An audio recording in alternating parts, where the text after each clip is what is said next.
नमस्कार. ज्ञानसेतू मराठीमध्ये आपले सहर्ष स्वागत करीत आहोत. आज आपण महाराष्ट्राच्या मध्ययुगीन कालखंडाविषयी काही माहिती करून घेणार आहोत. चला तर मग व्हिडिओला सुरुवात करूया. यादव घराण्याचा पहिला स्वतंत्र राजा कोण होता? पाचवा भिल्लम. यादवांची पूर्वीची राजधानी कोणती होती? सिन्नर, जिल्हा नाशिक, सेवणपूर. यादव राजांची राजधानी नंतर कोणत्या ठिकाणी आली?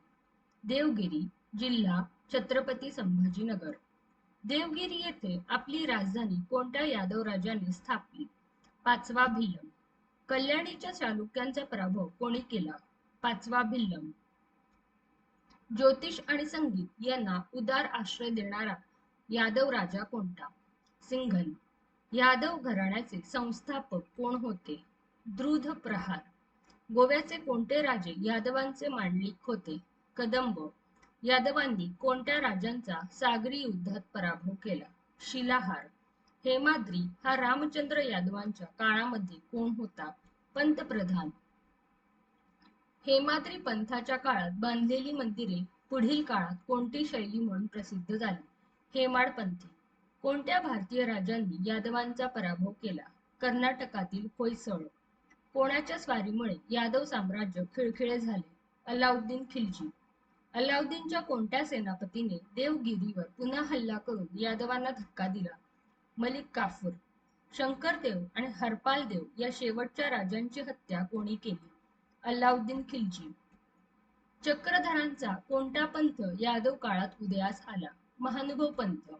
कोणत्या काळास मराठी भाषा व साहित्याची पहाट म्हटले जाते? यादव कालखंड.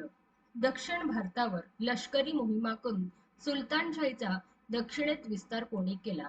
अल्लाउद्दीन खिलजी. संगीत रत्नकार या ग्रंथाचे लेखन कोणी केले? शारंगदेव. खिलजीच्या मागोमाग कोणत्या शासकांनी देवगिरी ताब्यात घेतली? मोहम्मद तुघलक. दिल्लीची राजधानी मोहम्मद तुघलकांनी काही वर्षांसाठी देवगिरीला कधी आणली? 1327. देवगिरीचे दौलताबाद असे नामकरण कोणी केले? मोहम्मद तुघलक. उत्तरेतून आलेल्या भारतीय मुसलमानांनी आपल्याबरोबर कोणत्या भाषा दक्षिणेत आणल्या? अवधी, ब्रज. मोहम्मद तुघलकानंतर कोणत्या मुस्लिम शासकाने दौलताबाद ताब्यात घेतले? हसन गंगू बहमनी. बहमनीने दौलताबादहून आपली राजधानी कुठे हलवली? गुलबर्गा. दक्षिणेत विजयनगरच्या साम्राज्याचा उदय कोणाच्या काळात झाला? बहामनीच्या काळात. विजयनगरच्या साम्राज्याची स्थापना कोणत्या वर्षी झाली? 1336. कोणाच्या मृत्यूनंतर बहमनी राज्यास उतरती कळा लागली? महम्मद गवान.